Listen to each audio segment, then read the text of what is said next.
Congresswoman Ilhan Omar claims, ludicrously, that biological males have no advantage over women. That's in defiance of about 1 million years or so of evidence to the contrary. It doesn't matter, though. Omar's letter is just the latest case of powerful people on the left bullying anyone they can't control. You saw the same thing with the gay marriage debate. Any Christian-owned bakery that doesn't want to bake a gay wedding cake risks fines, lawsuit, and ruin. Okay, so those are the new rules. So what about Muslim-owned bakeries? Do the rules apply there too? Stephen Carter asked that question a while back, and he found pretty much what you'd expect. Lots of Muslim-owned bakeries will not bake gay wedding cakes. And what about Omar's own mosque, by the way? Does it perform gay marriages? And if it doesn't, has she complained about that? Has she denounced them? It's a fundamental difference between the rest of the world who values life and freedom and peace versus these radical Islamists who celebrate death and martyrdom and seek to kill anyone who does not adhere to their radical application of Islam. We have seen, go back to Ilhan Omar's statement about 9/11 as a day when some people did some things. There's a group of people within Congress who are blatantly and openly Islamist terrorist apologists, period. That shouldn't surprise any of us because they have made themselves known. What should be surprising and disturbing to the American people is how many people in my former party, in the Democrat Party, which is one of the main reasons I left, are also Islamist apologists, or who are so afraid of being labeled as Islamophobic that they won't stand up and say what is necessary to speak the truth about the threat that Islamist terrorists, whether it's Hamas, Al-Qaeda, ISIS, or Al-Shabaab and other groups, pose to freedom and peace-loving people everywhere. So I will ask you, everyone in the room, how many of you are normal Muslims? You're not extremists. You're not radical. This is normal Sunni Muslims. Please raise your hands. Everybody, mashallah. Subhanallah. Okay, take down your hands again. How many of you agree that men and women should sit separate? Please raise your hands. Everyone agree. Everyone agree. Brothers and sisters. Subhanallah. So it's not just these radical sheikhs then. Allahu Akbar. Next question. How many of you agree that the punishments described in the Quran and the Sunnah, whether it is death, whether it is stoning for adultery, whatever it is, if it is from Allah and His Messenger, that is the best punishment ever possible for humankind. And that is what we should apply in the world. Who agrees with that? Stoned to death. There's also heavy discrimination against non-Muslims. What's just happened is a Muslim has pushed an elderly man and it looks like he's dislocated his knee. Just another example of the kind of violence Christians are facing and everyone is facing in this park on a weekly basis. Every single week we have examples of Muslims attacking other people in this park. And the police won't make an arrest, no one will be prosecuted, and the guy has probably gotten away with it. Every single day, ladies and gentlemen, you're seeing in this park, no, put it here, bro, put it there.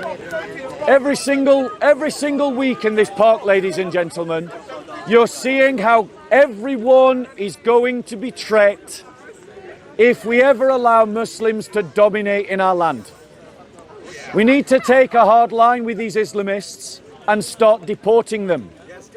We don't need them. They need us.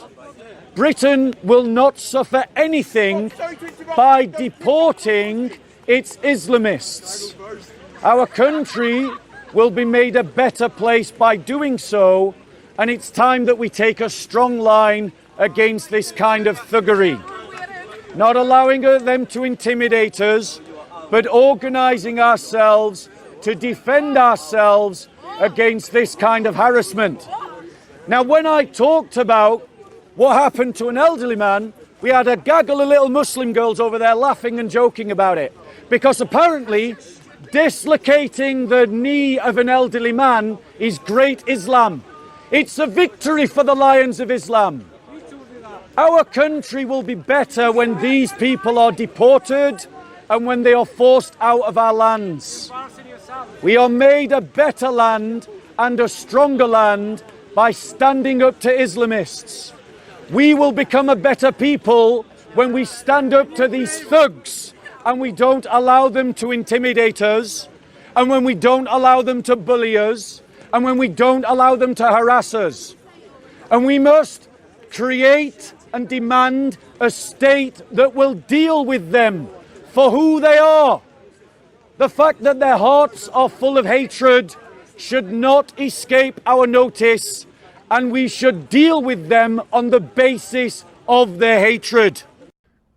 What about the concerns about terrorism in the United States in the wake of all of this? Well, I think they're very valid. Yeah, I think these concerns are very, very valid.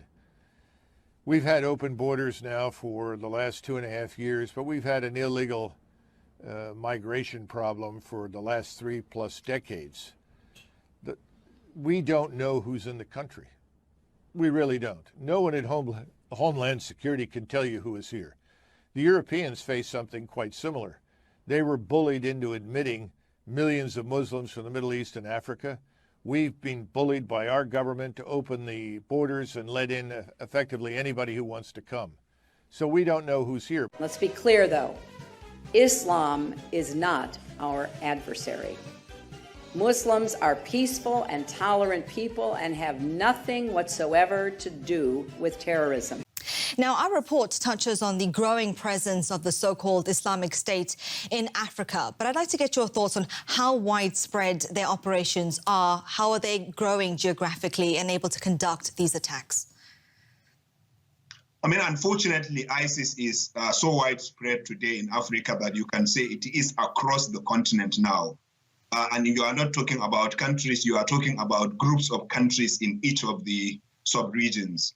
And when you start, for example, with the Lake Chad region, you have a border region bringing together Nigeria, Niger, Cameroon, and Chad, where the ISIS affiliate called Islamic State West Africa Province operates. In the Sahel, the Islamic State in Greater Sahara is active, and it operates in Mali, Niger, and Burkina Faso, and is becoming a serious threat now to coastal West African countries like Togo, Ivory Coast, and Ghana. And then when you go to Southern Africa, it is mostly active in the northern part of Mozambique and now threatening Zambia and Tanzania, and also has another affiliate in the Democratic Republic of Congo. Islam is a religion of peace. CCTV footage shows at least 4 gunmen hunting for prey. They moved with military precision through the complex, taking their time, firing indiscriminately along the way. More than 50 people have been beheaded in northern Mozambique by militant Islamists. According to reports, the militants turned a football pitch in a village into an execution ground where they decapitated and chopped bodies. The beheadings are the latest in a series of gruesome attacks that the militants have carried out in gas-rich Cabo Delgado province since 2017. Witnesses told local media that the militants had driven residents of one village onto the football pitch before murdering them there. The militants also reportedly abducted women and children. The militants are linked to the Islamic State group, giving it a foothold in southern Africa. And throughout history, Islam has demonstrated through words and deeds the possibilities of religious tolerance and racial equality.